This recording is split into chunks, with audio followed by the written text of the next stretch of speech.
Hi, everybody. Hope you're well. Today is Wednesday.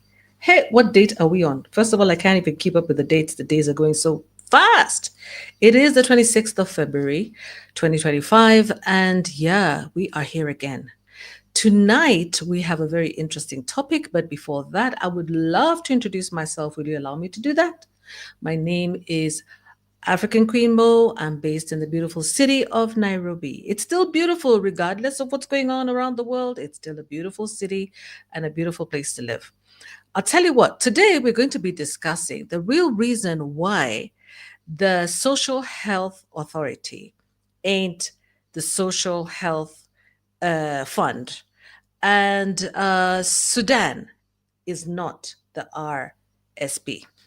Wow, I know that that topic is a bit confusing, but very soon you're going to understand what I'm talking about today. First of all, I'd like to really thank you guys very much for supporting our channel. I really appreciate it. I can see that we're getting more and more subscribers and we're seeing more and more likes and more views, and really appreciate that. We're going to grow slowly. I know that it's usually a little bit late, but you can also watch the recorded version the following day. It all depends on availability of myself and Susan is going to be coming onto the channel pretty soon. And today we should also have another person talking to us about geopolitics. On Mondays, we talk usually about local politics. On Wednesdays, geopolitics. On Fridays, we have relationships. And on Sundays, we do mental health. So we have like a back-to-back schedule. We really appreciate you guys, and thank you so much for watching us here. So today we're going to be talking about the Social Health Insurance Fund and the Social Health, agency, basically. Um, Currently, it looks like it's not even working. It's not even working. Oh, by the way, I forgot to invite you before I even start. Let me invite you first of all to the show. Over here, you can go into the StreamYard, and there's a link on the right-hand side. If you see the comments, you can get into the StreamYard. And if you're watching me from Facebook or from YouTube, you can also comment in there, right? The comments will still come on board here. But if you want to join us also in studio, more than welcome. Yeah. All right. So basically today I was actually watching the news. And again, I'm shaking my head because I'm looking at Kenyan politics and going, wow, how did we get ourselves into this position? It is not easy, but let's not dwell on that. Let's talk about, there's just so much to discuss today. First of all, today I was actually not just today, even yesterday as well. I try to find time to watch TV and see what's happening on Citizen TV, on NTV, on KBC. I tried to watch all the channels in Kenya. And this morning, there was the Senate hearings on the SHA on SHA. And also before that, there were all these panels, busy talking about politics, and a lot of panels, mostly men, and maybe one token woman talking politics. The only time that they really usually include women is when maybe women are talking about women's health issues, children, mental health. That's when they bring women on board. But it's really sad. I really hope that the media is going to do better and include more women on panels, because you see, it's unfortunate because women do have different perspectives, and it would be nice to have more than just one token woman. Because if you watch most of those shows, there's a lot of testosterone, and most men are very competitive on panels and they don't give each other enough time to speak. Not to say that if you have women on panels, they'll allow each other to speak, but I think we'll also hear from other perspectives and not just listen to a lot of egos. So meanwhile, as I was watching all those, there was a little panel that goes at the bottom, of the screen, and it was saying last mile connectivity project and Kenyans urged to register on the social health insurance scheme. Yeah. And yeah, so that was what was going on. And busy on K24, they were talking about, the Catholic bishops were talking about double standards. They were being accused of having double standards. And, there's just a lot going on. But what's important, what I found really interesting today was the Senate had proceedings today. And the main topic was on the Social Health Insurance Fund. And they featured basically on basically the chopping block, I could call it that, was the CS for Health, Dr. Baraza. And she was being questioned, and she really went through it today. She went through the grind. It was not easy at all. So let me see if Susan is in studio yet so that I can include her. No, it looks like she's not yet there, but we can continue until she comes. Yeah. So basically, the CS for health, these are her views. Her views are because the faith-based organizations, mostly the Catholic Church, yeah, they were complaining that they were not able to treat patients.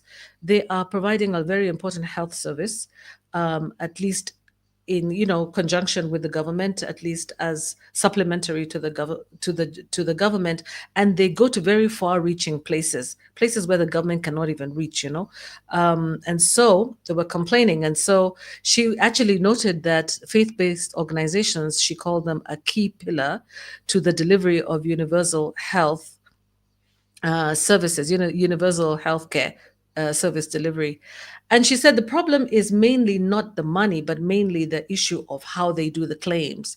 The claims processing is not apparently very clear to many people, but she said they're holding meetings to discuss outstanding payments to the National Health Insurance Fund. The National Health Insurance Fund is what Kenyan workers have been contributing to. Those in formal employment, who are actually the minority, have been contributing, to the National Health Insurance Fund and having their pay slips deducted for very many years.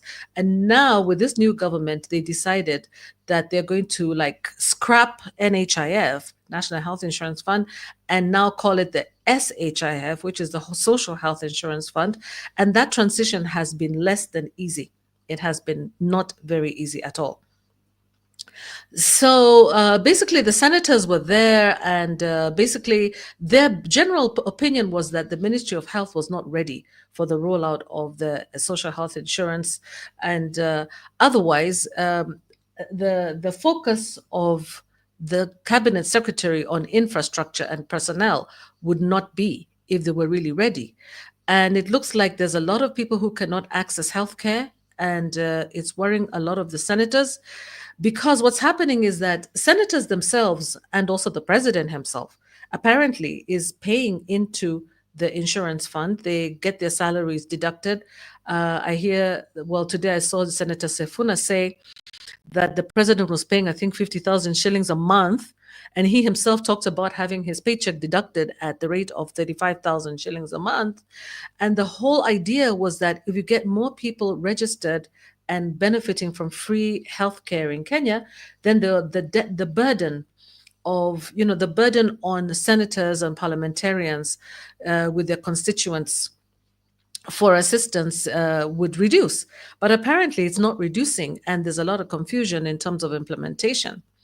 But the CS, the cabinet secretary, who was basically the minister for health, was defending the SHA and saying that implementation of the universal healthcare is a journey.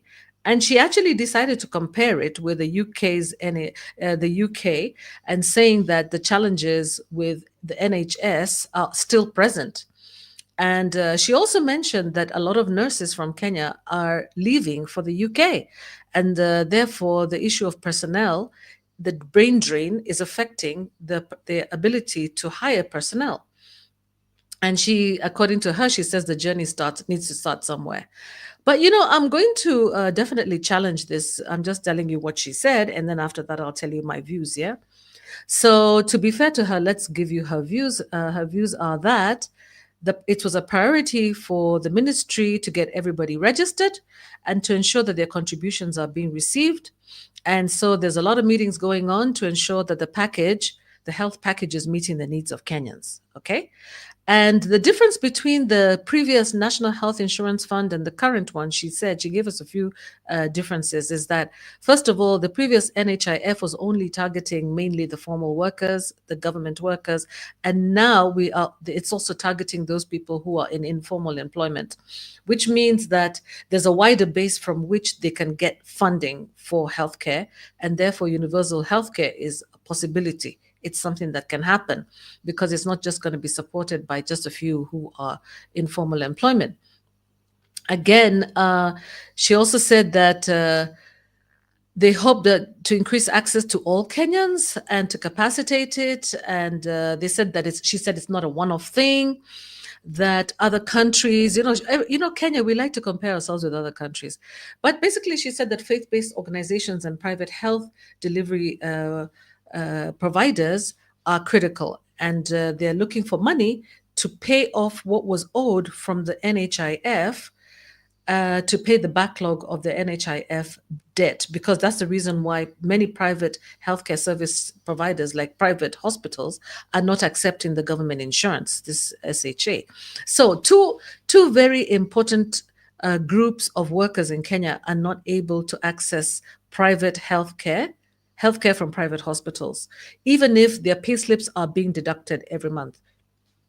Those two groups are the police and teachers. Can you imagine, guys? Police and teachers not able to access private hospitals. This is amazing, really, really amazing.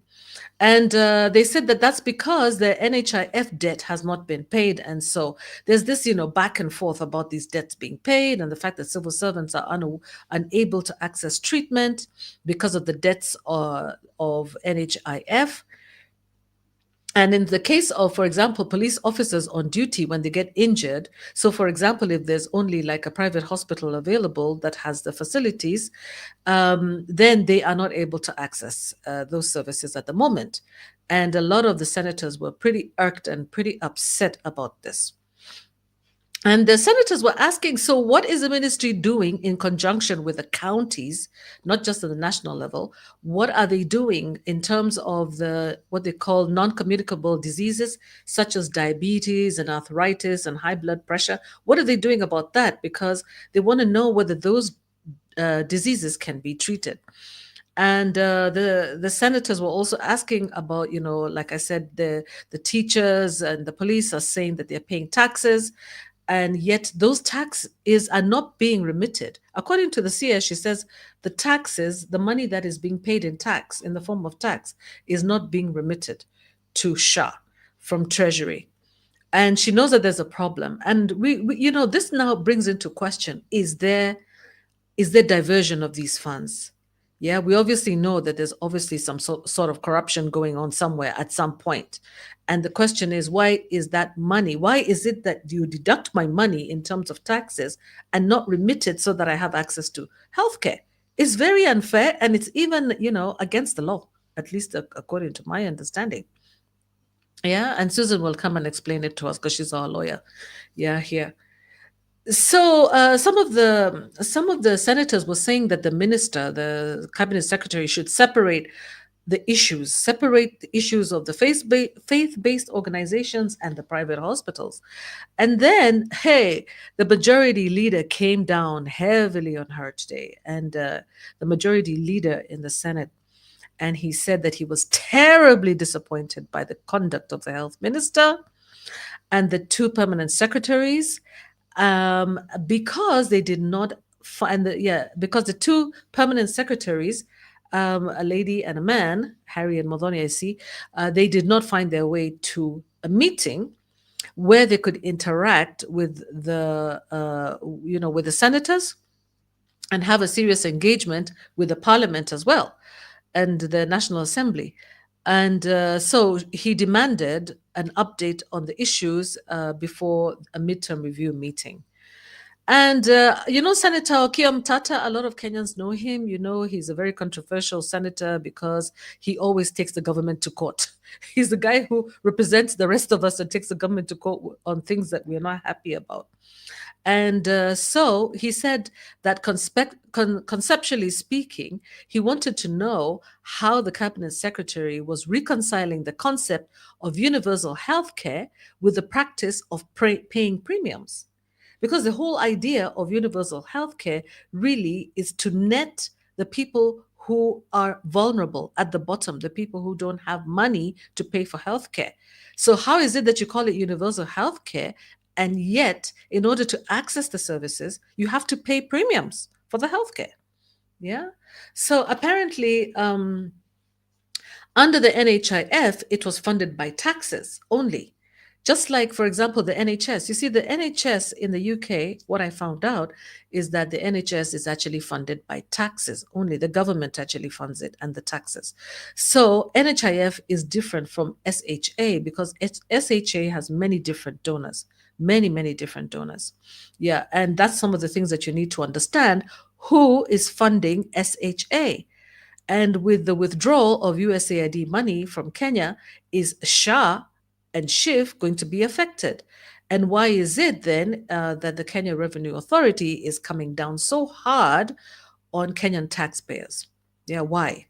Why is that happening? I can see Susan is on board. Karibu, Susan.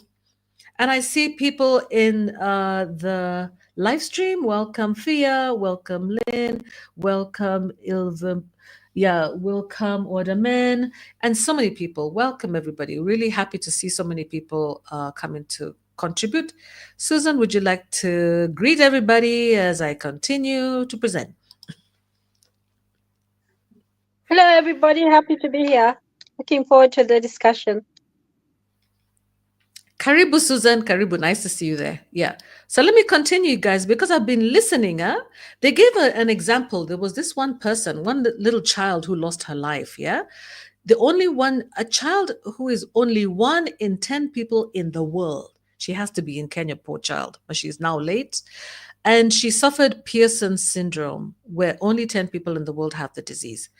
But apparently, when she was in the ICU in Kenya, the cabinet, the Ministry of Health only paid a pittance of what was actually charged by the ICU. So they only paid something like 20 something thousand shillings for her care. Something like, out of a 1.6 million bill, SHA only paid 23,000 shillings. Yeah. And yet it's a very rare genetic issue. So they wanted to know, for rare genetic issues, does the social health care cover it? Do they cover rare genetic issues? Do they cover non-communicable diseases, cancer, diabetes, high blood pressure, arthritis? Those are non-communicable diseases, guys. They're not like malaria. Yeah. So they wanted to know, whether this is being done. But unfortunately, the CS was not able to give answers that were acceptable or adequate to satisfy the requirements of the House. And it was very upsetting for a lot of the senators. One of the senators, by the way, I heard a senator from Kitui County saying that they're overwhelmed by responses. They were now overwhelmed by responses of the cabinet secretary and asked her to arrange to appear before a committee to discuss the issue. They even gave her like 1 week to come up with a report. Yeah. And Senator Wafula Bunguma said not all staff can be at the Senate. Okay, well, some of the people were trying to defend her and say, but understand that the permanent secretaries of the CS could not be there because there was no space in the Senate. But nobody was ready to hear that. They were like, you know what? The CEO of SHA is there in the gallery and the CS is seated elsewhere. They were even upset about the seating arrangements of the cabinet secretary and the CEO of SHA, who are two different individuals, by the way. In fact, one of them is acting, I think, for SHA. And the CS, they should be collaborating. Apparently, it seems like these people are working in silos. And you see, the cabinet secretary of the Ministry of Health is a doctor, a medical doctor. And we don't know whether, a lot of medical doctors are scientists, yeah? They're just used to dealing with patients and disease. They're not used to dealing maybe with administrative issues. At least for me, that is my overall take, that we really need an administrator, for the Ministry of Health. I myself have visited the Ministry of Health several times on many of my evaluation assignments, but not in this particular government. And each time that I've visited, the one issue that has come up is that Ministry of Health should be run by administrator, somebody with experience in administration, because a lot of the work that has to be done is things to do with reconciliations and payments and things like that. That doctors actually, if you think about it, it's with the fact that we have so few doctors in the first place, means that there's an opportunity cost for those doctors to be treating. They could actually be treating patients instead of like running the ministry. Although they should be probably on the board, advisories on advisory level. I think, what I was witnessing today when I looked at the CS Baraza was some sort of incompetence, if I might say, and with all due respect, because she is a doctor and she's an intelligent woman, I could just see that I don't think it's incompetence, it's overwhelm. I think she's probably overwhelmed by the whole SHA SHIF thing. And she's also, to be fair, she's also kind of new. Because on the other hand, apart from apart from patients, there's the issue of medical supplies. So the Kenya medical supplies, um, there's a problem with the supplies of medication with KEMSA, and the medical interns as well. That's another issue. The question was, have the medical interns have been paid their monthly stipend, and what is in place for their mental and emotional health? At least for the mental and emotional health, I think she did a very good job of explaining what that was, and I think she was pretty prepared. And she said that the Ministry of Health is working with KMPDC to implement implement safeguards for mental health and learning opportunities also on this. So they're trying to enhance their knowledge and learning. And they've also directed personnel to conduct regular mental health screening, to provide physical well-being and psychological support to medical interns. So she was pretty well prepared to answer the question on medical interns. And she also talked about the fact that all health facilities must regulate and monitor work hours to guard against medical burnout. We hear about medical burnout a lot, you guys, yeah. So again, she also talked about the fact that there are some guidelines that have been the guidelines that have been developed for on mental health disorders, and they were launched last year in October to improve the diagnosis and treatment of disorders, and with the help of WHO Action Program. And they want to close what they call a 75% mental health gap diagnosis, treatment, and referral for clients. Imagine 75% of mental health patients don't get diagnosed or treated. That's a gap. It's a big gap. So only 25% are being treated. So I hope that that's going to improve. So there was a senator there for Marsabit County, and he said that he wonders how this cabinet secretary will even manage the ministry and if she's even considered the idea of resigning. And that I thought was rather unfair, because now to me, that makes the whole debate toxic, because here is a senator kind of threatening, and I saw also Mr. Cherargay also saying that, we're just trying to protect your job, we don't want you, want to protect your job, we want you to come here prepared to answer questions. And yeah, she really got a thrashing today, let's put it that way. Yeah. But what I do commend the cabinet secretary for, answering the questions and not getting emotional about it. And at least there was one senator, a female called Joyce Korir, who at least said something positive to the poor lady. And she said she was congratulating her for the few steps and encouraging her to consider questions that have been raised. And she said that teachers and officers are suffering, and they need to find a lasting solution. And they said that Kenyans are not getting services and they're suffering in their houses, and yet they've paid their monthly dues, which is fair. So it was a very, very, very, very, very heated debate. Oh, yes. And then again, there was also a senator from Tharakanithi, Maua, and there was a senator for Tharakanithi saying that, asking about things to do with equipment, CT scans and things like that. And the CS responded to that and said, that actually the machines are available. It's only a matter of them applying for them. So can you imagine, guys, that machines are somewhere? The machines for CT scans, MRIs, and all those machines, very expensive machines, which are required for level 4 hospitals, they're available. And there's a shipment that is coming in as well. And the idea is that I think there's a problem with communication, there's a problem with management, there's a problem with coordination. And I think this is the problem. And this is not new. This is not new to what you call ministries, departments, and agencies. Most of them work in silos. They work like this, they don't communicate across. They only communicate top down. And this is a big problem in our government, that we should stop communicating top down and start coordinating things across. So, for example, you can see the top down communication between the CS. They were saying that she was not reachable on phone and things like that. That she's not reachable on phone. But anyway, why should she be reachable on phone? Maybe an email, or maybe she should have like a PA or somebody. There should be PSs and people like that they should get to. Can't imagine that anybody who wants to reach the cabinet secretary should be able to get to reach her. No, I don't think that's really fair to expect that. But definitely, she should, her office should be reachable. Her office should be reachable.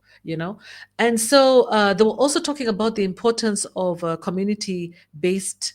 They call them CBA. I think they're the community based support people, the people, the medical officers who work at the community level. They get small stipends of about 5,000 shillings a month, and those are even late. So you see what I'm talking about? Lack of coordination. And yet, apparently, the money is there. It's not that the money is not there, at least according to what they're telling us. But let me allow Susan to greet you guys and come up with her own views. Let me see what Lynn is saying first. Lynn, aha. Let me put on my glasses. Hi, Lynn.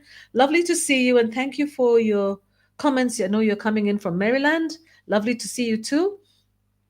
Lynn is saying it's a shame USAID is being cut off. I am so ashamed of our government in the USA right now. They are cutting back on Medicaid here in our country and firing thousands of federal government workers. The USA is currently being run by a white supremacist billionaires. So sad. Oh, Lynn. Oh, so sad. I hear you. I really hear you. Um, people in Kenya, you'd be surprised, Lynn, that a lot of Kenyans actually support Donald Trump. Why?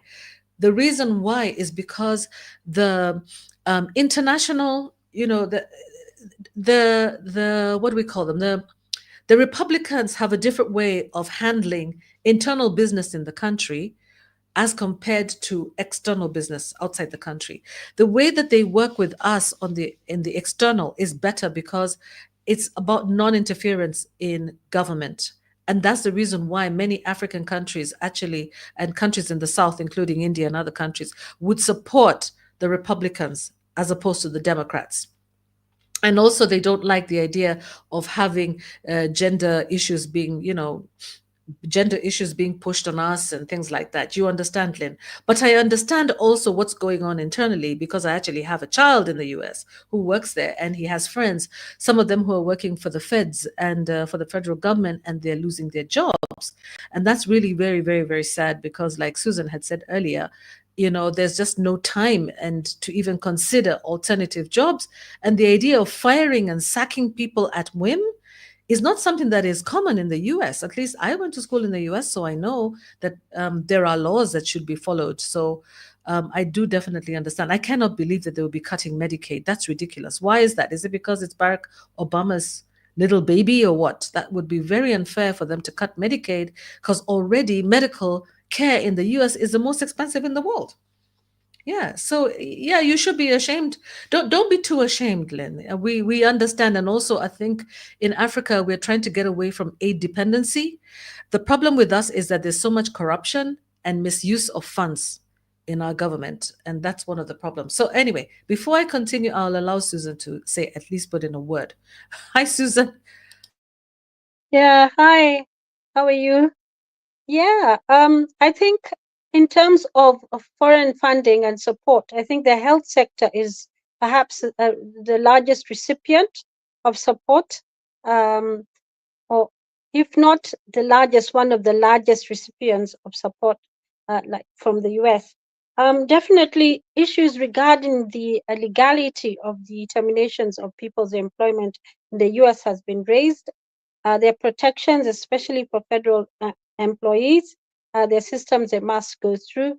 Actually, anywhere in the world, there are always employment laws that operate, and you just can't simply turn off the tap without uh, any providing any mitigating factors, even an opportunity to defend yourself. Especially, like I was listening to some of the employees who had been, they lost their jobs in the US. They're saying that they'd got, really good reviews, and all of a sudden they've been selected and earmarked for for losing their jobs, and that makes it discriminatory or even unfair, and they're going to be they are challenging some of these things.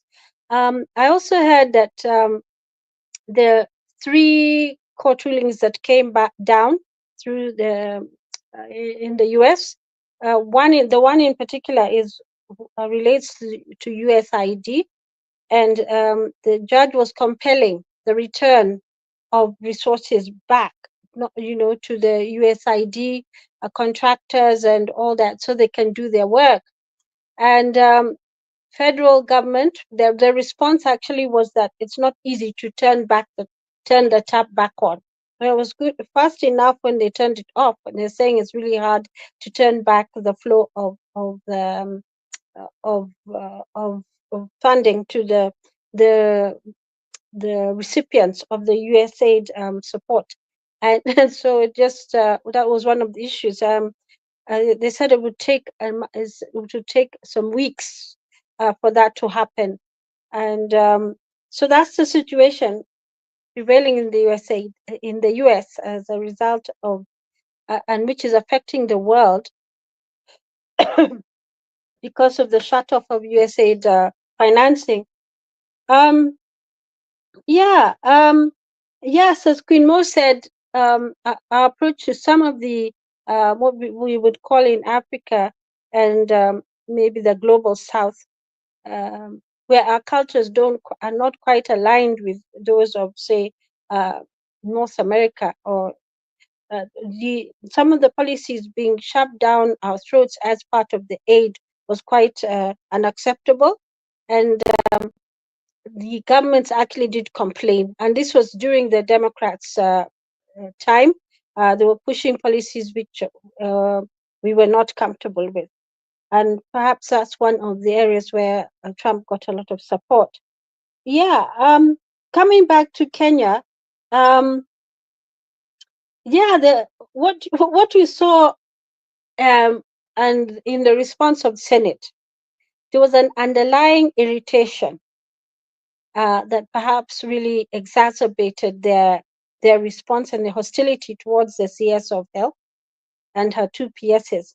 And that is, they felt that the CS of Health was happy to appear before Parliament, before the National Assembly, because they were trying to secure their funding, their money, their budget. But they were not interested in the policy issues, and were saying if she had attended the Naivasha meeting, which is where she had been, they had been summoned, she had been summoned, then she would have benefited a lot from the insights of and questioning and from the senators. And so they felt that there was some sort of like discrimination against them by the Ministry of Health. They gave preference to the house in the in Parliament, that is the National Assembly, that was dealing with the budget, because they wanted the money, but they were not very interested in answering other questions. So that is the underlying hostility that you're seeing in the aggression. And they're saying, well, you need to come here. We have many things to say. We can help you on policy issues to improve and stuff like that. So that's what I noticed, because I listened to the way they were handling that situation. Yeah. So yeah, this case of she's called Ariana. I've got the newspaper here. I don't know whether you can see it. Yeah, this is the story Maureen was talking about, the little girl who had Oh, yeah. a very rare condition. Poor Yeah, baby. called, Yeah. yeah. Um, what is really sad about this story is that the mother was had been contributing. She was contributing to the NHIF for at least 10 years, and Wow. this child was because they did not pay. In fact, here is the statement, um, where there was She pressure. contributed for 10 years. Yeah, under NHIF, she was contributing. she was, she was And they contributing. only paid And 23,000. Crazy. yeah, apparently, Wow. under the SHIF, there is the package that Hmm. that is for foreign, when you go overseas, the foreign support. And it says here, what is it? Yeah, uh, out of the SHIF's overseas package, there's a SHIF overseas package, and she was supposed to benefit from that. And the CS Hmm. had said that 500,000 should be paid. It was not paid. Up to now, that money has not been paid. I think as of the writing of this article, which was Tuesday this week, this money, this 500,000 that was promised was not paid to the hospital in New Delhi. So, Imagine. The what? family had to raise 10 million shillings on Yeah, their own. yeah, 10 mm, million. Talking about yes. inadequate, it's so unfair. Actually, I think that the problem with SHA and the whole system is that, one, um, it was not tested. Two, Hmm. they didn't really think through how they were going to fund it. The Hmm. funding strategy is poor, you know. And what is happening is that those in formal employment are getting their salaries deducted uh, because it's accessible to employers. And then there's Hmm. the challenge again of employers not remitting the money, Hmm. but they're Hmm. deducting it from their staff, so that Hmm. they just pay, they just look for money that the staff need, in their salary, and they keep the deductions and postpone it, maybe because they don't have enough money to remit or whatever. So that's unlawful. And when you delay, those monies are delayed, there's a penalty, and of course there's a challenge of collecting it.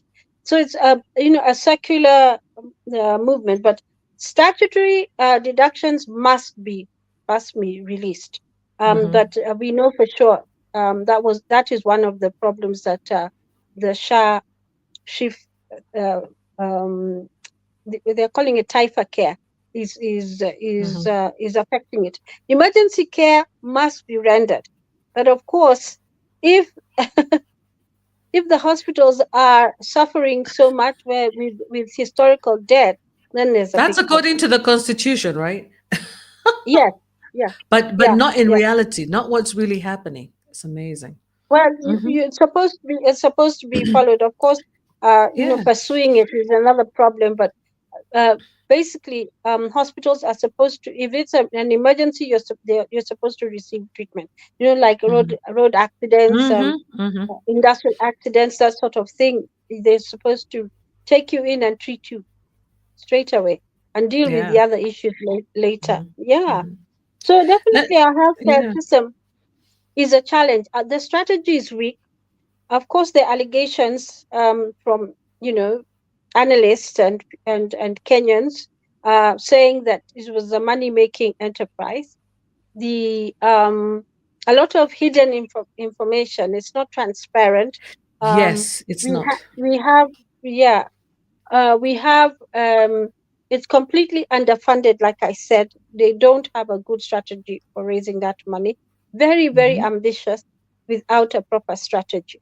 And then they rolled it out. And the question was, what is the urgency? And the NHIF was supposed to be superseded by the shift in October.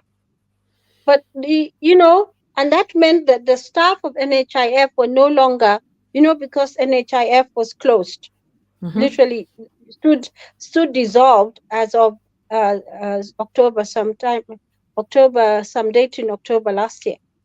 And then SHIF is supposed to take over. The SHIF is not ready. There's the issue of the staff, you know, and a lot of administrative issues. And then you see the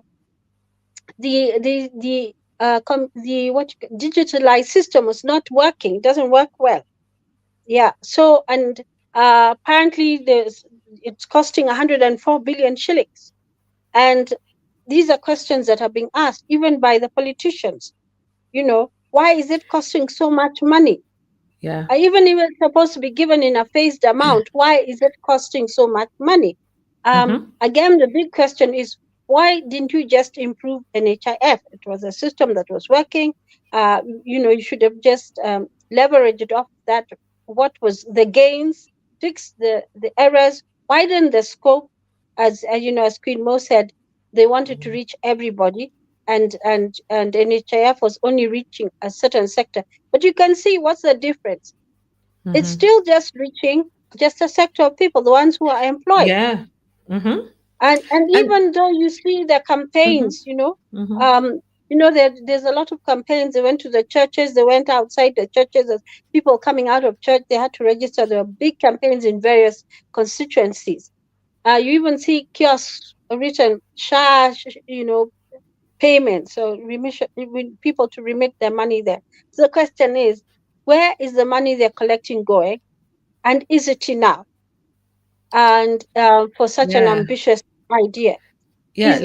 let me give some Susan, let me interrupt you a little bit here so that I can give you some information about how this universal health care is being funded, this Taifa care is being funded, basically. The Kenya government, the way the sources of the funding, you guys need to understand a few things. The sources of the funding for universal health care in Kenya, okay. First of all, it requires billions of shillings annually, like Susan said there. Okay, it's a mixture of domestic and foreign funding. Did you hear that? Domestic and foreign funding. So 50% is domestic, which is the government budget, funded by taxes and the national health budget. Okay. And then the other 50% is a split between the mandatory health insurance paid by workers and businesses, about 20%, SHIF, that is, the fund itself, and then foreign donor aid, 25 to 30%. So when we ask about, it's a money making enterprise, yes.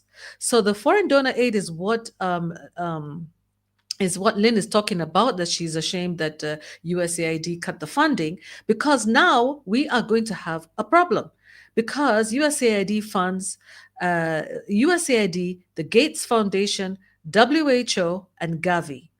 They are funding up to 30% of that budget. 30. And then the private sector is funding about 5% in terms of investments from private healthcare providers. Okay.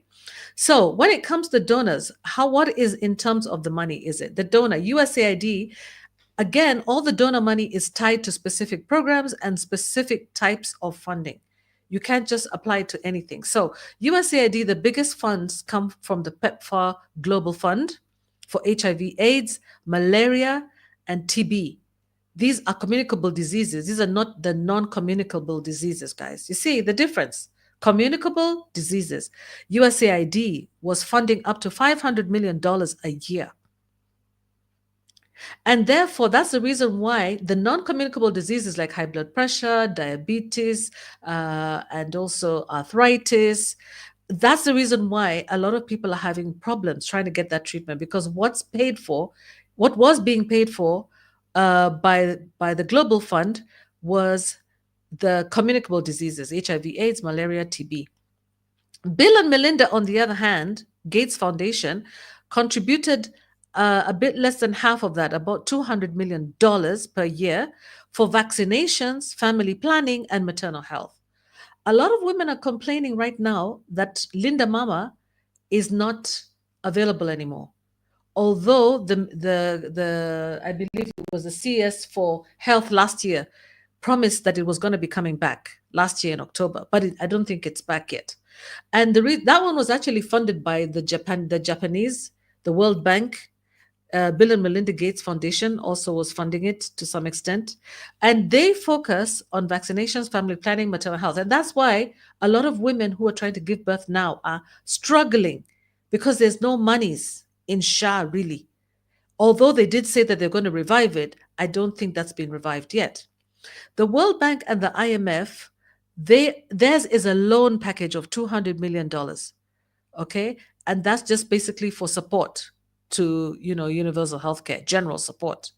So maybe that's some of the money that's being used now for the vaccinations. And that's the reason why you heard people say there's no money for vaccinations, there's no money for family planning, there's no money because Bill and Melinda Gates Foundation and USAID are cutting back, right? And then we have Gavi and WHO, child immunization programs. You saw that the US is also pulling out of WHO. So all of this funding comes with conditions, as you know. Like, for example, USAID PEPFAR funding, which is the biggest amount, $700 million a year in total, it will focus on treatment and not prevention. So drugs, right? Gates Foundation, in the meantime, prioritizes what? Family planning and vaccination.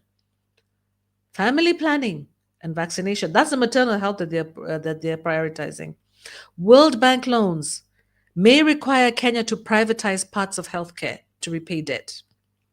So basically, there's a risk that the policy would be shaped more by donor interest than by Kenyan needs. You see, I was looking at the risks and things like that. So some of the problems that we're having in our healthcare sector, based on what I listened to today, is we have an over reliance on donors. We also have issues to do with billions being lost with NHIF scandals. That links us to corruption and mismanagement, and also funding shortages, which could actually collapse the universal healthcare system. And then we also have the rising healthcare costs versus taxpayer burden. So you see, the taxpayer is being burdened right now. Okay, Kenyans, they're talking about a 4 trillion. I think the president was talking about coming up with a $4 trillion budget. Nurses and doctors, meanwhile, are underpaid and are running away and going to other countries, guys. You know that, you know? So we are stuck. We are having a problem with funding, and they're not telling us the truth. And this is the part that I don't like. The fact that the cabinet secretary cannot say, like she was being told to state clearly whether or not, there are adequate funds for SHIF. And she couldn't say anything because she knows the truth. The truth is that there is no adequate funding. But maybe for her, it's not in her place to tell them. I thought it was a little bit of a trap for them to try to get her to say something about that. Let me share something with you, and then I'll allow Susan to say something. Here, UHC. It's a very interesting but very sad situation, guys. It's interesting but sad. That's all I could say. That's very sad. You see here, Kenyans are rejecting. Here we are. Kenyans are rejecting the budget, the huge budget, because it's going to be all taxes, right? So let me play that for you.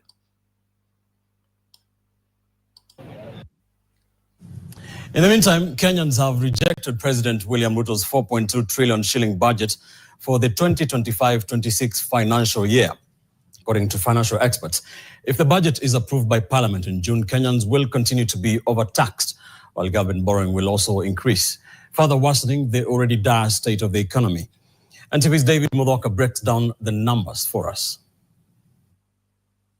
It will be Kenya's biggest budget in history if approved by Parliament. Initially, the 2025 to 2026 Hustler budget was set at 4.5 trillion shillings before Cabinet on Tuesday reduced it to 4.2 trillion shillings on Tuesday. Out of the 4.263 trillion shillings proposed to be spent by government from July this year to June next year, 3.096 trillion shillings will be spent on recurrent expenditure. 725.1 billion shillings will be spent on development expenditure. 436.7 billion shillings will be disbursed to counties, and 5 billion shillings will go to the contingency fund.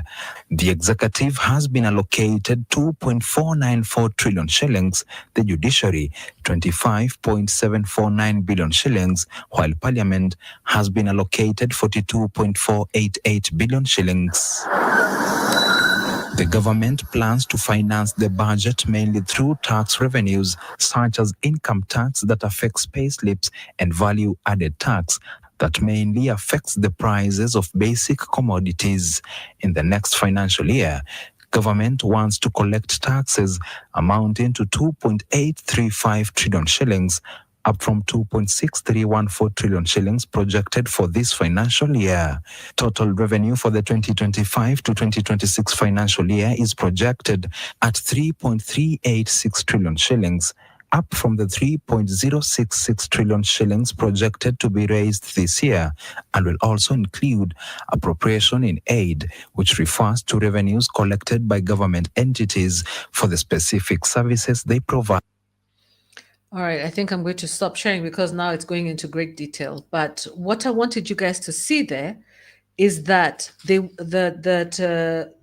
the people of Kenya are opposing the 4.3 trillion shilling budget. Why?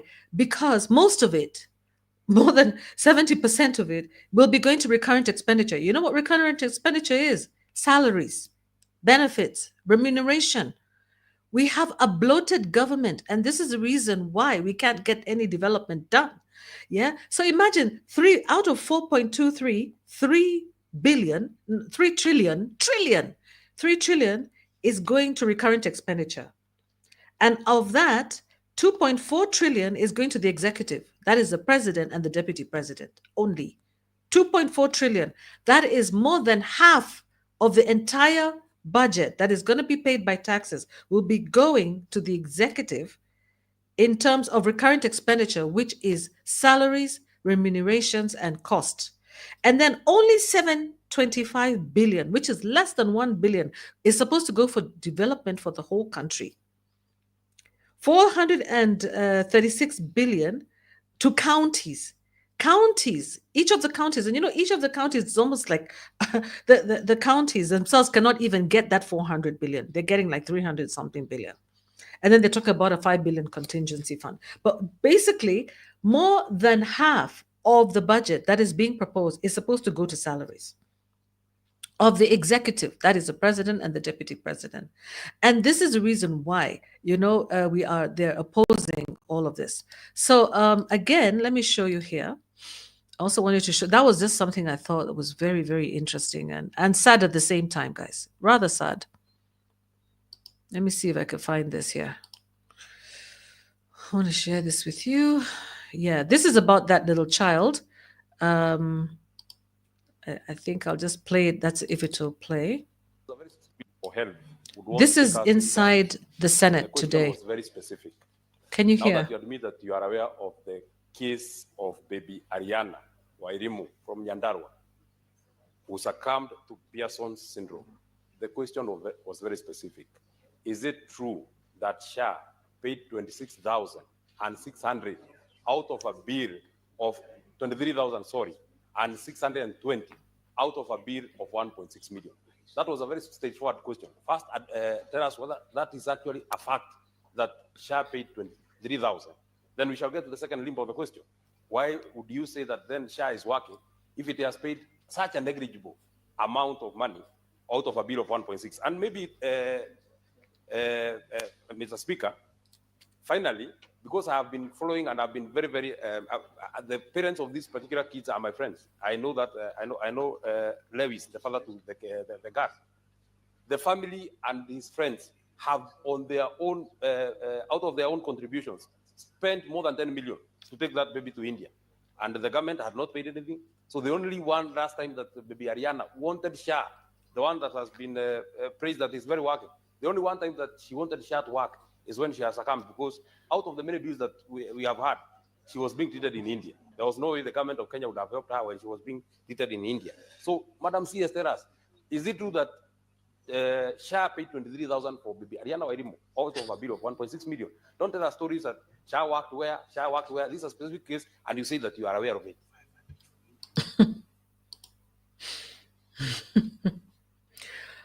Yes, that is it. That is it. And I didn't even know about this case, but this is actually really sad. The question is, when the child has now died already and gone, is when now they wanted to pay a pittance, of that.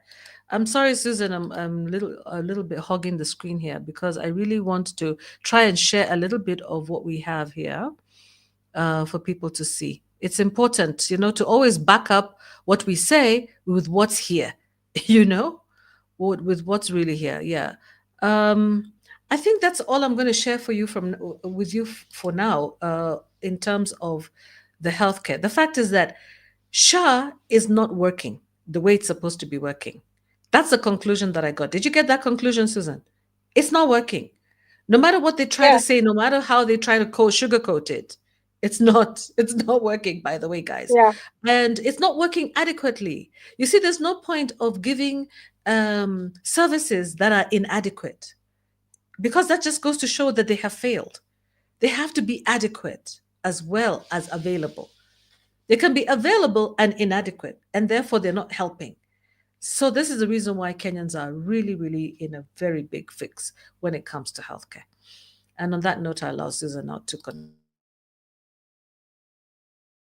yeah. I mean, health is the right to adequate health care is a constitutional right.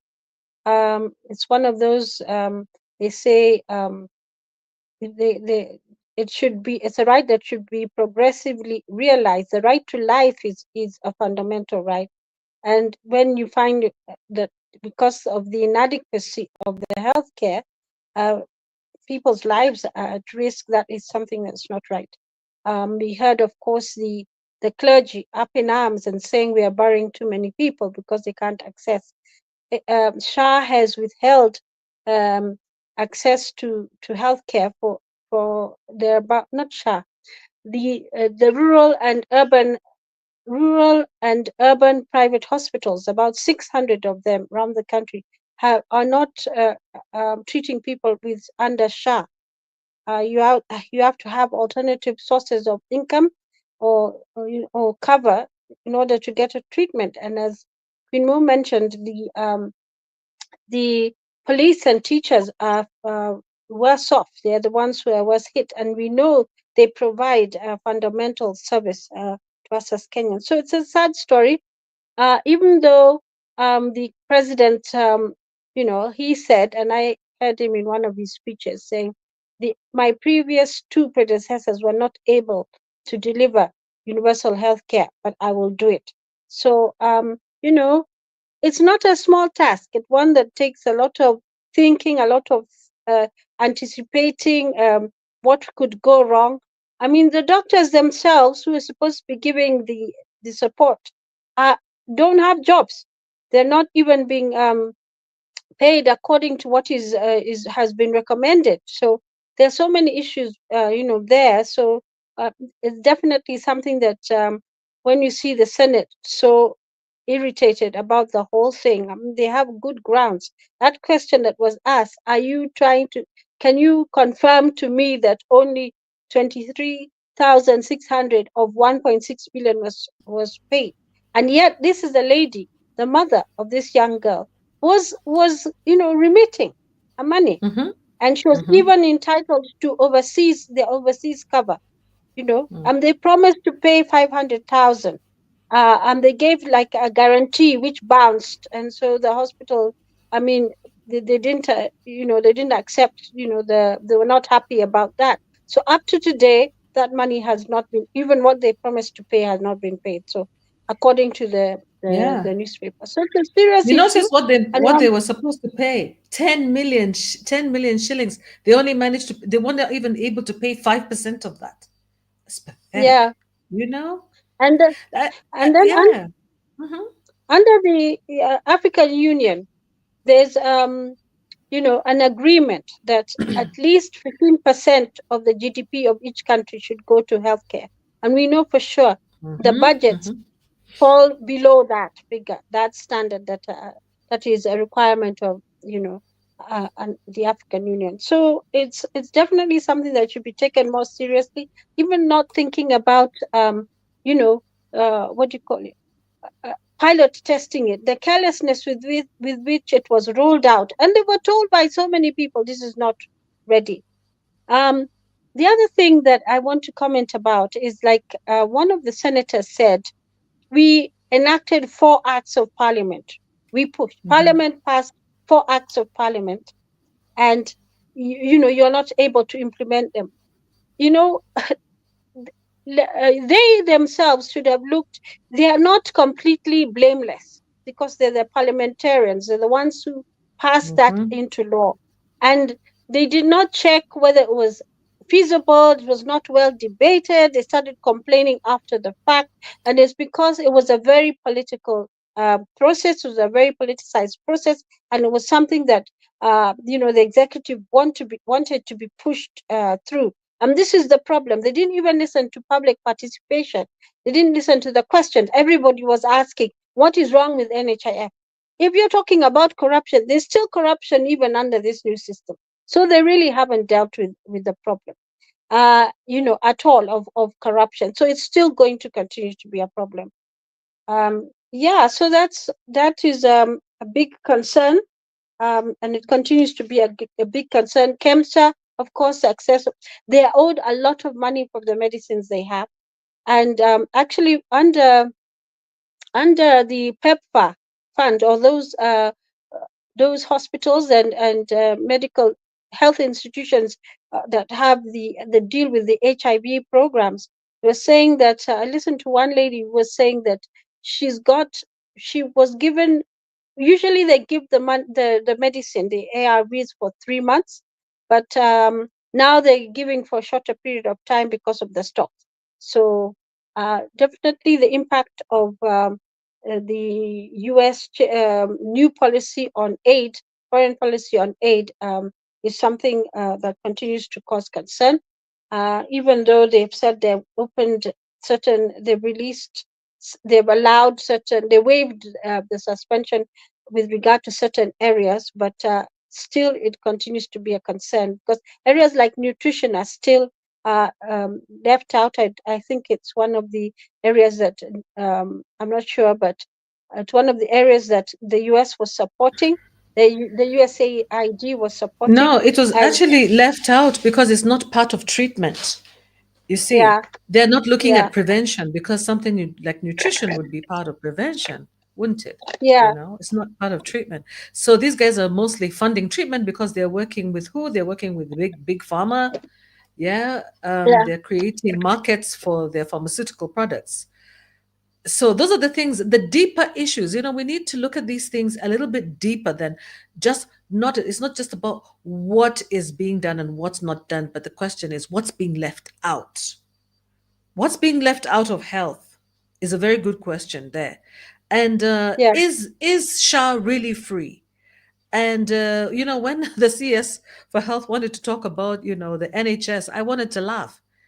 Being a UK citizen as well, having access to the NHS, yeah, it's completely different. When you go to the hospital in the UK, you walk in with your card, you get treated. They send your medication, your prescription to the pharmacy. You go to the pharmacy, they read out your name, they give you your medication, and you go home.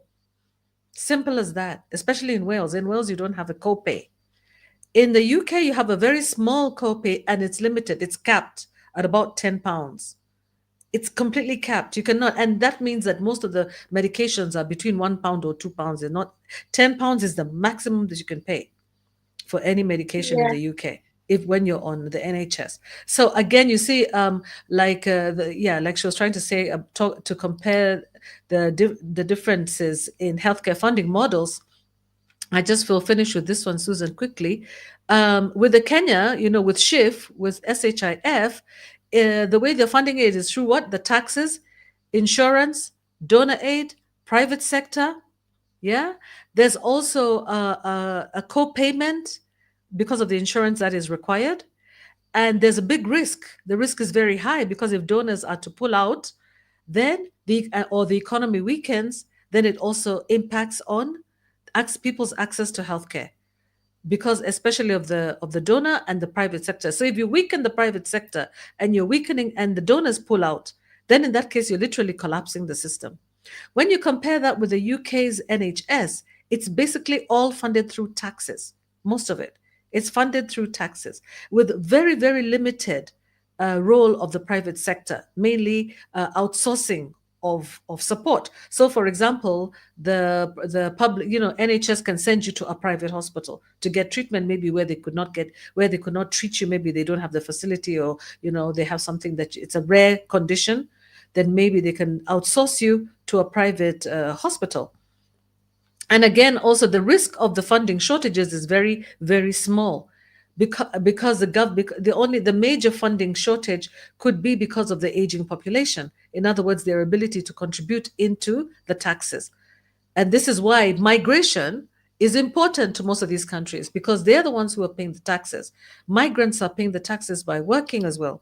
You know, when we go to work, when we go to live and work, or maybe you're paying for school, you go to school, to those universities, you have to pay for healthcare, and that is how they fund it. But over there, it's completely, totally free, pretty much free. But in Kenya, you cannot call SHA free. It's not free healthcare. It's not. If you have to pay, you have to be deducted, you know, and there's a copay and all this. Yeah. Okay, Susan, sorry. Certainly not free.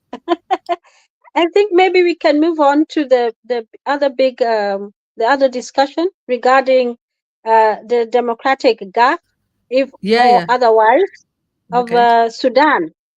And we all know in the news that the RSF made a declaration within our borders, and there's a lot of concern about that, whether that was something that was a political gap, um, and a failure of our foreign policy system. So just a little bit to go back.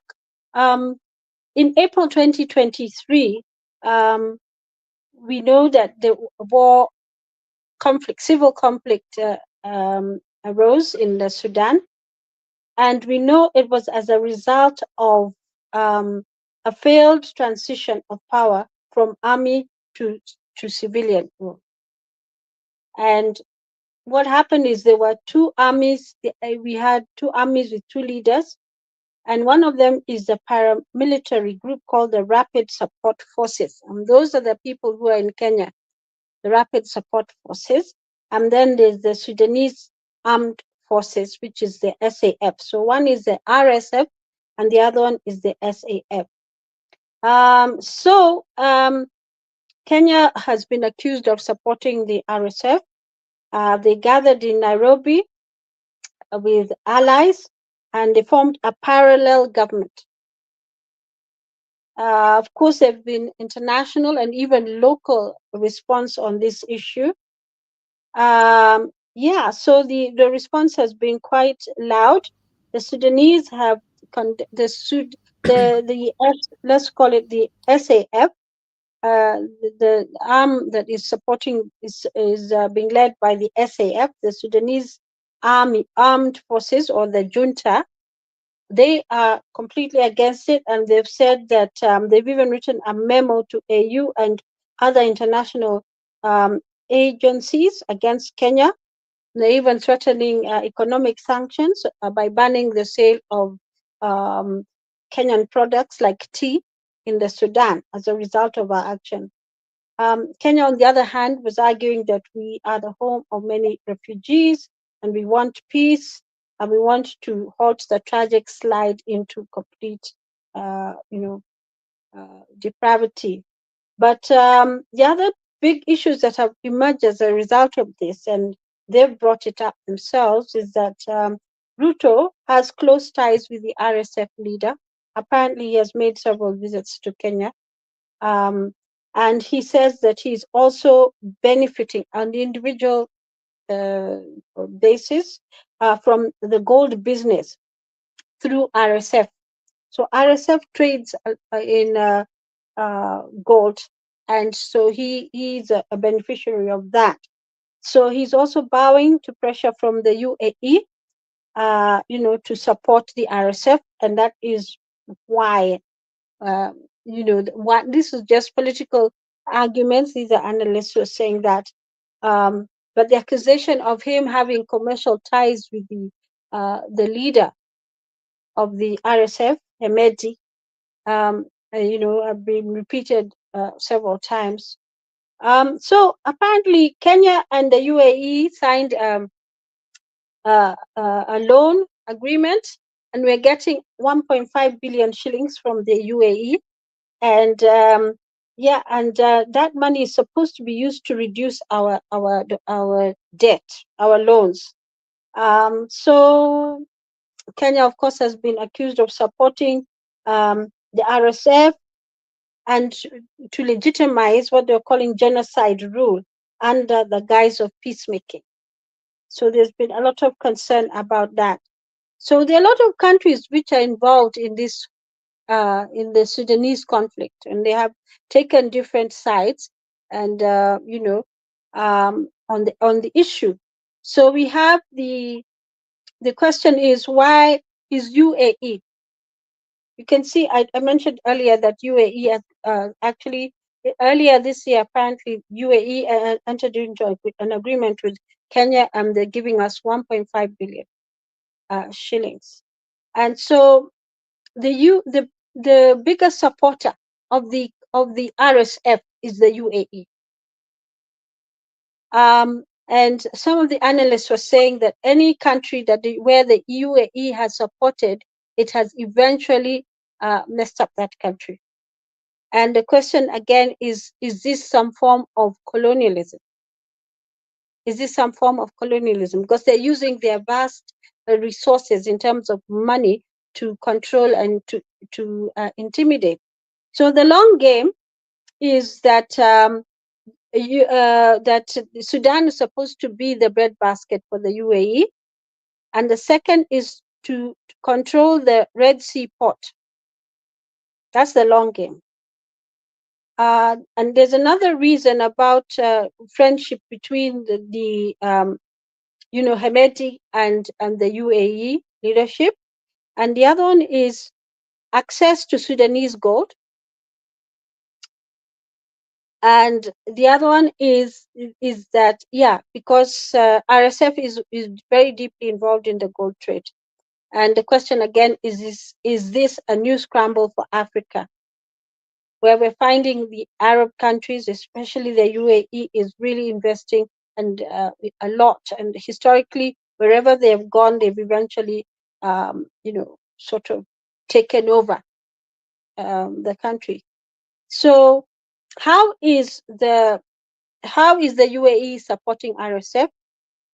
And this is what they're saying, is that the UAE has been providing weapons, and major weapons, to enable them actually to fight back against the SAF, which had, of course, superior military advantage.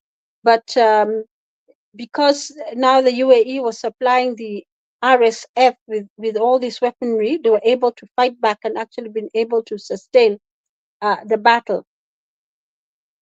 So the UAE has a lot of influence. They influence other countries like Turkey, Qatar, and Yemen, and they've actually taken actions which have affected, say, Yemen, and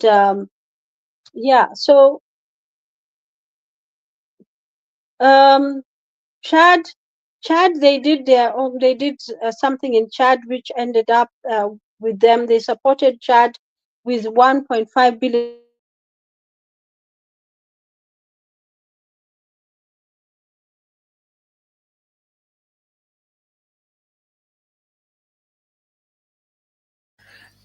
Yeah, you've hanged, Susan. In the meantime, as you try to get back online, I'm going to show a Hello? video here. Oh, you're back, huh? Okay, you had hanged again. You had hanged again. Yeah, I was going to show a video in case you know. At some point, I've got two of them for you. Okay. Yeah, I just switched. I've just switched my internet. Now it's Oh, you working switch it better. Yeah. off. Okay. Okay. No, I Good. Oh, switched. you No, I had switched to it. switch it. Oh, I you had to had to switch switch it. it. Okay. Yeah. Yeah. Yeah. Yeah. Okay. Um. So Can what I show one of the UAE videos? is Mm-hmm.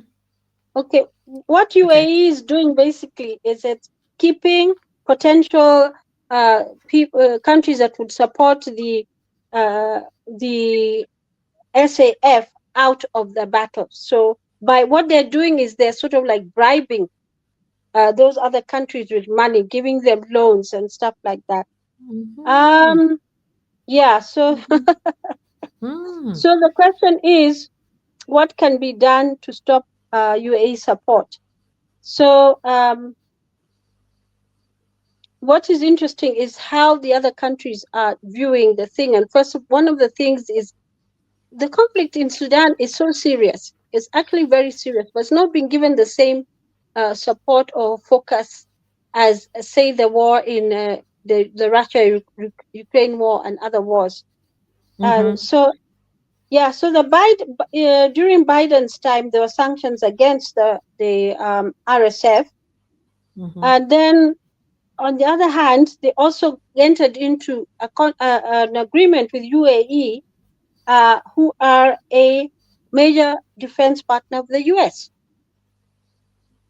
So UAE is giving money to the to RSF, yeah, and meanwhile, and so the Biden has put sanctions against the RSF, and then the US and the UAE are major defense partners.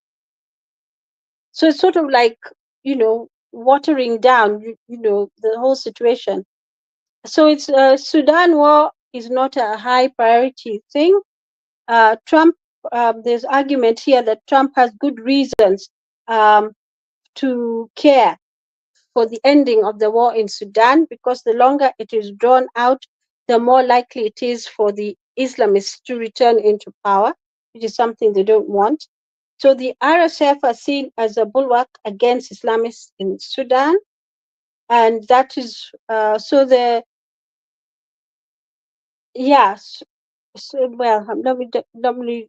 RSF is seen as a bulwark against Islamists in Sudan. The RSF has been accused of being of genocide. The leader has been accused of genocide, and also both armies have been accused of sexual assault and rape of women and stuff like that. But the question is, of course, and the big concern is that why would Kenya want to support a group of people who, whatever they stood for, is not right. Their leader is facing, the International Criminal Court because of what he has done, what he's led this country to do, and yet we are supporting them as Kenyans, and it's been a big concern because it doesn't make any sense. So this charter that was signed between RSF and allied and political groups from the Sudan was to establish a government of peace and unity. And they are promoting secularism, justice, peace, and unity. But then again, there's that big concern that this is the same side that has been condemned by the US and other countries because of genocide and acts of criminal acts that are criminal. So just so that we get a picture, the SAF controls the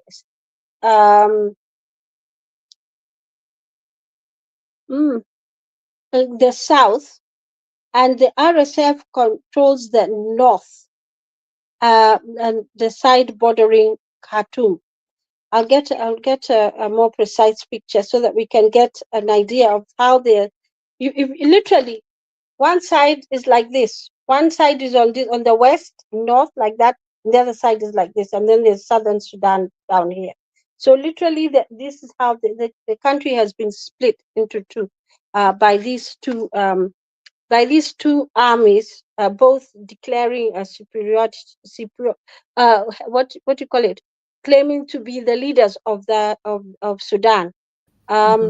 So the question is, why should Kenya be legitimizing any of the two governments, any of the two rulers, because both of them are actually not acting contrary to international law.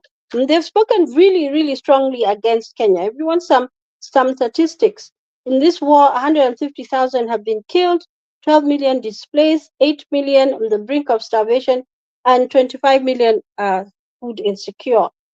So it's quite a tragic situation. And, there's still a lot of the concern about Kenya's position, and the Sudanese have taken a very hard line against it. And this is the Sudanese now we're talking about are the other side, the other faction. Um, Kenya has been known to be a place where warring nations around us have come into Kenya and for resolving issues.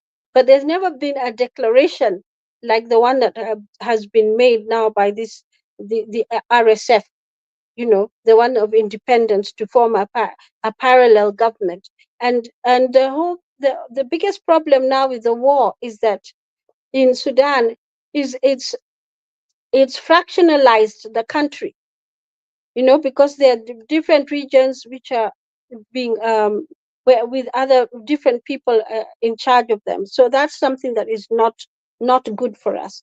There's also the not respecting the international law, because neither of them are justified in speaking and saying that we are the ones in charge. Because if, for instance, the SAF, they took over the authority, they attempted to take over the authority, the leadership of Sudan.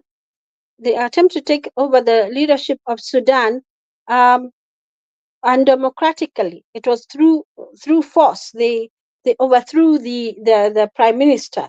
That's what they did, and the international rules don't recognize any power taken through military action. And that's exactly what has happened.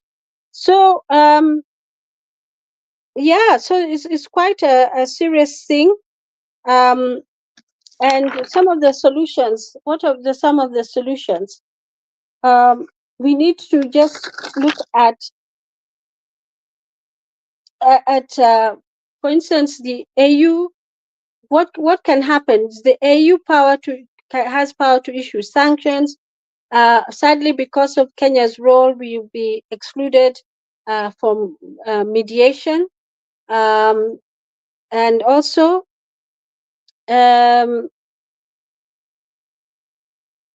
Kenya's argument and pushback on the issue was that it was compatible with Kenya's role in peace negotiations to provide non-partisan platforms to conflicting nations to seek solutions, and that Kenya has a history of providing space for peace negotiations. That's true, but it didn't. The problem is that we allowed for the parallel government to be launched from our country, which looks like we're supporting people who are on the wrong side of the law. And then the SAF, of course, the issue again is that it was an unconstitutional government change. So really, the feeling is that should Kenya have got involved in it? Should they have allowed them to do that? There are many arguments. Our concern, of course, is about the war not spreading into our country. When there's so much destabilization, there's a threat of terrorist groups rising up, which makes the bordering countries or hiding, which makes the bordering countries, puts them at threat. So wanting, as being a nation that wants peace in the region, was Kenya justified in allowing that to happen? Were the other questions about the president's personal relationship trumping good diplomatic policy? I mean, if he's a friend of Hemedi, one of the sides, immediately our role as mediators is removed. If he is benefiting from the gold trade at the individual level, immediately it doesn't, it doesn't look right for us to be involved in that. It even looks like we are benefiting from criminal acts as a nation, and even as not as a nation, our president at the individual level, if those claims are true. Again, the warning that this in relationship we have with the UAE, getting money from the UAE, the whatever, is it a scramble for Africa? Are they looking to spread their wings further? They have messed with Yemen, they have messed Chad, they've been bringing, actually, how UAE has been bringing weapons into Sudan is through Chad. So there's a hospital there, and Mhm. so they've been bringing the weapons into and supplying them to the RSF under the cover of the Red Cross emblem, and landing them in an airport, taking them to a hospital in Chad, but they make their way in past the border into Sudan. So it's quite a serious thing, something that takes a deeper contemplation and argument, and one that really puts us as a nation. Do we really, first of all, are we going to participate? We should not participate in anything that's going to infringe international law or even our regional laws regarding Yeah. how which government do we recognize? Which government do you recognize? And Sudan is not being recognized. It was in the AU, because they don't have a leader who is a legitimate leader. That we seem to have legitimized a leader who is not legitimized or recognized at all, because Mm-hmm. Mm-hmm. of the conditions and circumstances. Yeah. So it's quite And also a the long US debate. has imposed sanctions on the RSF, haven't they? Yeah, Biden Mm-hmm. did that, but then Mm-hmm. he did that with one hand, and then he enters into an agreement. I mean, they say that the UAE is one of their security partners, defense partners. So Ah, okay. UAE is the one causing the trouble, according to Yes. what I read, is the one causing the trouble in Sudan. It is funding the trouble Yeah. because Mm-hmm. of the They're goal. also causing trouble in Tanzania. You've heard about that? Displacing the Maasai people of Tanzania, the UAE. They are also displacing them because they want the land. They want to farm. They're looking for the richest soils. And Sudan, like I had said earlier before, Sudan has rich soils. And there are many countries that are taking advantage of the soils and the river, in Sudan. So it's the land also. It's not just the minerals, it's the land as well. They're interested in the land. They're also interested in Kenya. They are, you know. But why don't I play something, Susan, so that we can at least just a short clip here. Let me share my screen just to support you here.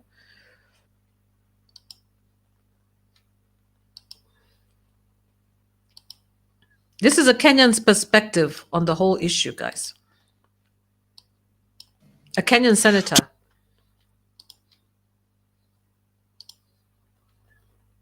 To allow the rapid support, their involvement in the crisis in Darfur, the killings, the torture, the maiming of people, Mr. Speaker.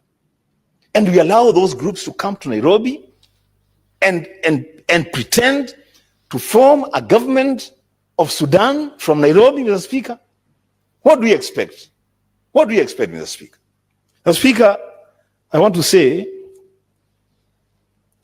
that we have not had the last from the administration of General Buran,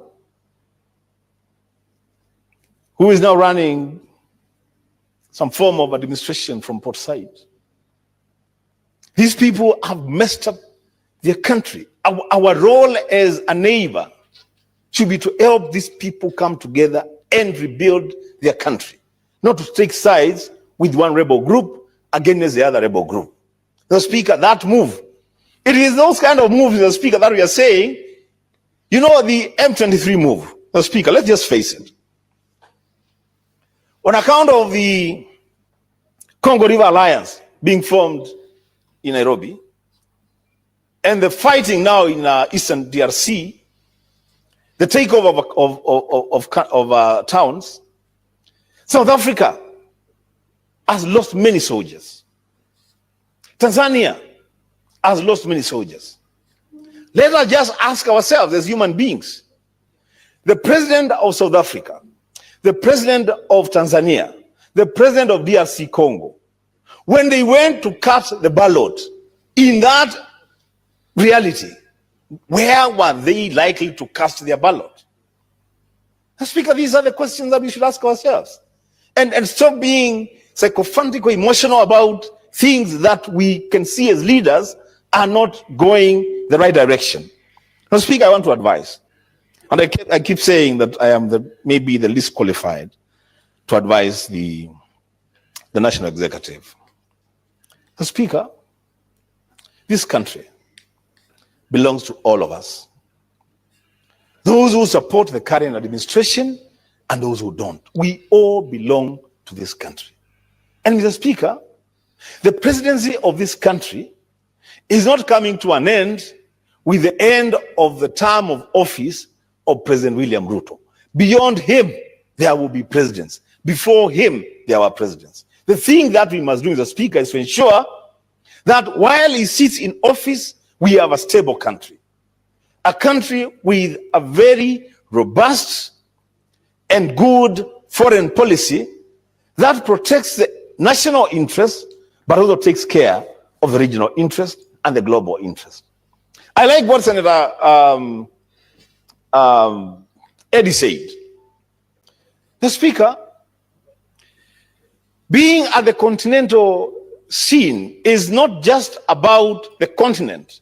It's about our engagement with the outside world.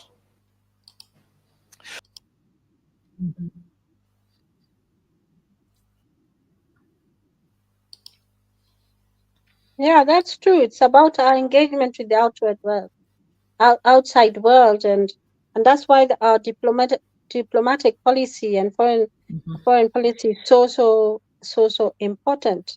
In fact, one of the talks I was listening to, they're saying that Kenya's foreign policy was revised in 2024. Which I'm not sure what they revised, because we've made so many faux pas in the recent past. I mean, like he mentioned about DRC with the M23 connection, and the perception that we are supporting, oppressive people. And now again, the allegation is that we're linked with the mineral being taken from DRC, and they're passing through Kenya. It's a corridor. Same thing with the gold coming from Sudan. It's coming through.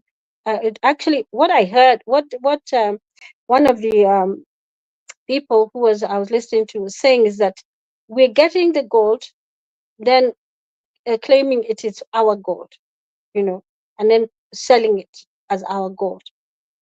So, but with the gold that we're getting is from Sudan. That's what the person said.